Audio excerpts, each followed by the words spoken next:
The Russian attack on Ukraine has been a major test for European unity and resilience. I sat down with former Swedish Prime Minister and co-chair of the European Council on Foreign Relations, Bildt, here on the sidelines of the Doha Forum to talk about the short and long-term prospects of this conflict. I'm Ali Aslan, and this is One on One. Bildt, thank you so much for joining us. Thank you. Pleasure to be here.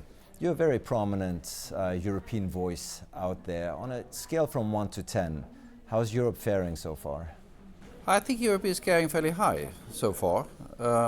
It is, as you say, a major issue. I mean, this is the worst we've seen since, in my opinion, September 1939, when Hitler, unprovoked, attacked Poland with roughly the same objective, getting rid of the country. And there's been a sort of unprecedented mobilization of the West. Be that the European Union, or be that the Americans, or the transatlantic. I mean, you saw the other day summits of summits in Brussels, with everyone coming together 1 month after the beginning of the war.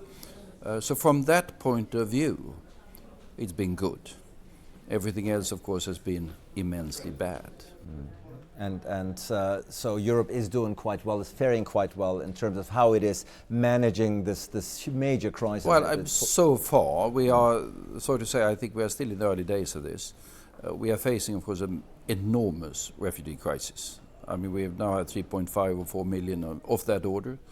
There's some people who say that this could be double the figure. I hope not, but we are talking about a refugee crisis of a dimension that no one living in Europe has experienced before, and a humanitarian disaster in numerous different ways. We don't know what's going to be the end product for Ukraine, and then we are, of course, facing a Russia that is very different from what we had hoped, and that Russia, irrespectively of what happens in the next few months in Ukraine, is going to be a very difficult thing to deal with for a long time to come. Yeah, indeed. As someone who has dealt in international relations for a very long time, you know, there were voices and proponents out there of the strategy of keeping dialogue open with Moscow, of engaging them. Clearly that strategy seems to have failed. It did, but I think it was wrong. It wasn't wrong to try.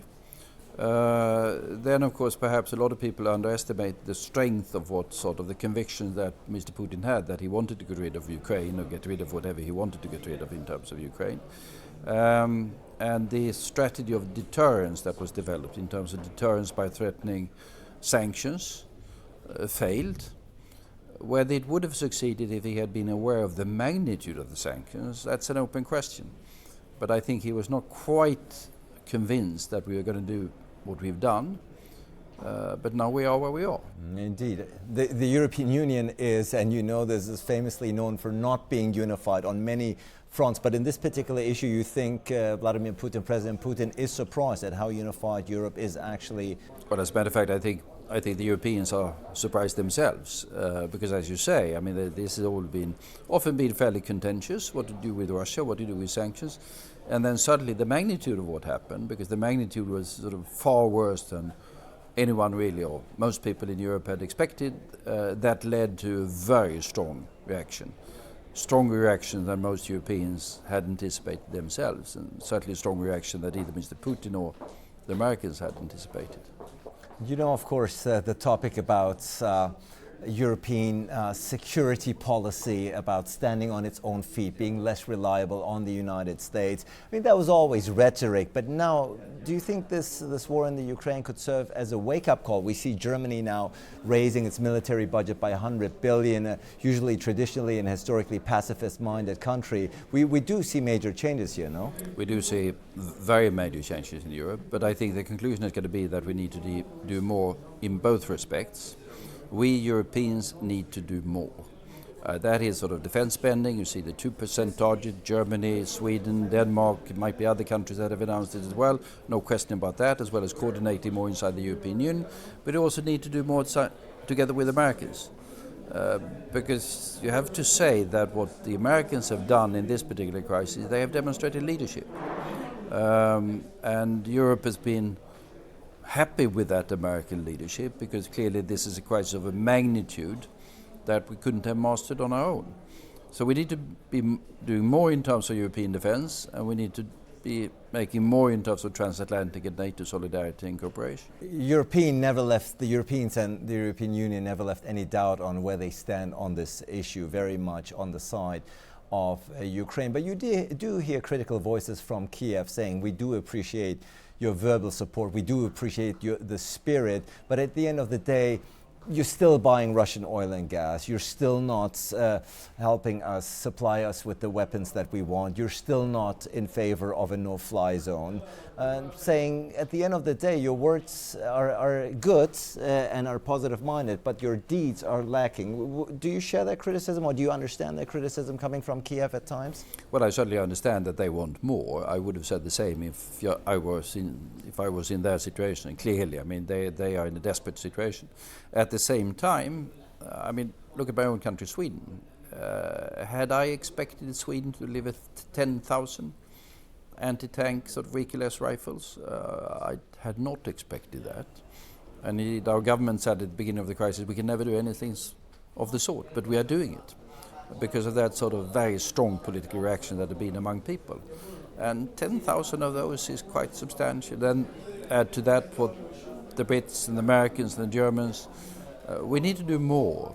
I can understand the sentiment in Kiev, but I think a lot has been done, or a lot is being done, to be precise. And NATO, of course, is steadfast. All NATO member countries are steadfast against imposing a no-fly zone. They're saying that would actually make us an active part in this conflict and lead to a much escalated into much greater conflict. Yeah, because their policy is maneuvering between two things. One, Putin must not win this one. Absolutely, he must not win. Secondly, we don't want to go to war with Russia. And so there's a policy space between these two positions that one needs to maneuver in together with the Americans. You know very well the position that Moscow is verbalizing, namely that it was NATO itself that threatened Russia, that you came closer, the eastward expansion, Lithuania, Latvia, the Baltic states, Estonia, Finland. Now you're coming to Ukraine, or at least there's a potential for NATO to come much closer, and therefore we had to react. What do you make of that argument? The fact is, of course, I mean, these countries became members. It was a long time ago. I mean, that was sort of 2-3 decades ago, so it was nothing.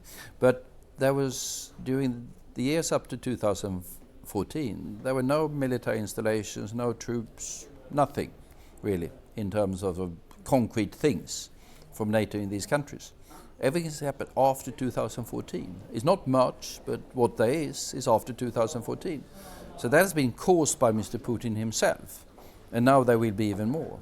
So hadn't he done what he did in 2014, we would still be in a situation where there would have been practically nothing in terms of NATO installations or troops or whatever in half of Europe. I mean, the Americans, you take one example, the last American tank disappeared from Europe in 2013. And then, of course, suddenly there was the need to send them back again. So no basis for Moscow's argument. No basis for that, no. Yeah. I mean, of course, this is first and foremost a humanitarian crisis. A lot of people are suffering, a lot of people are being killed. Refugees, you mentioned it, in the millions now, looking for a new home. Did you ever expect this to happen again in the 21st century on European soil, on the European continent?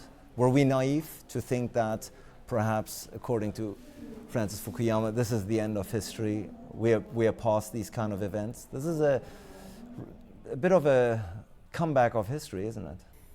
Yeah, and sort of, yeah. I think very few people expected something of this dimension. I mean, we went through 10 years of wars in the Balkans, which was ugly, nasty, awful in a number of different ways. But this is a conflict of another dimension.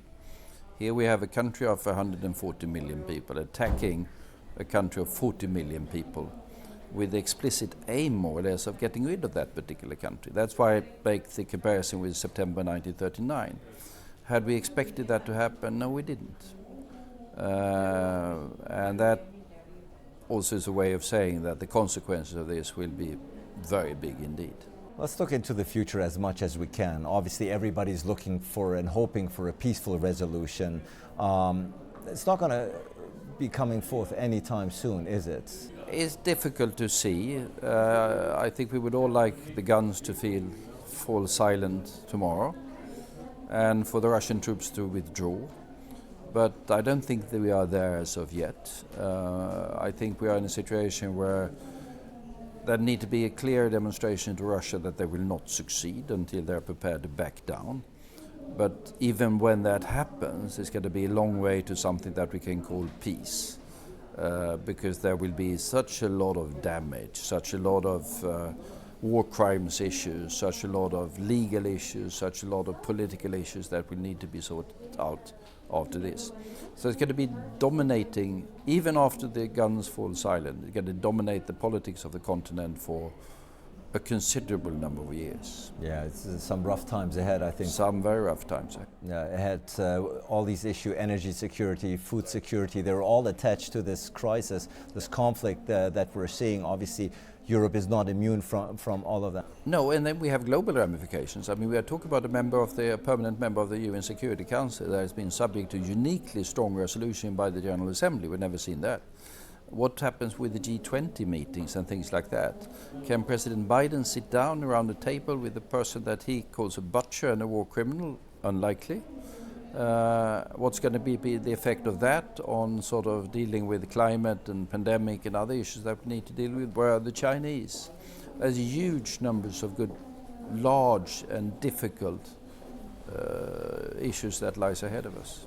What's the best case short-term scenario, short-term? Well, the best case scenario is that the guns fall silent tomorrow, but that's not going to happen. I think we are dealing with different bad scenarios ahead, where the worst scenario is a prolonged attrition warfare at the heart of Europe with enormous political consequences and humanitarian ones. The best is, what is that? I don't know. But I think it's going to be the country that is going to be, Ukraine is going to be heavily affected, needless to say. But the future of Russia is very much up for uncertainty. We should not forget that Russia is a country that during the last century, the Russian state collapsed twice. And I wouldn't exclude that it would happen again. Bildt, thank you so much for joining us. Thank you.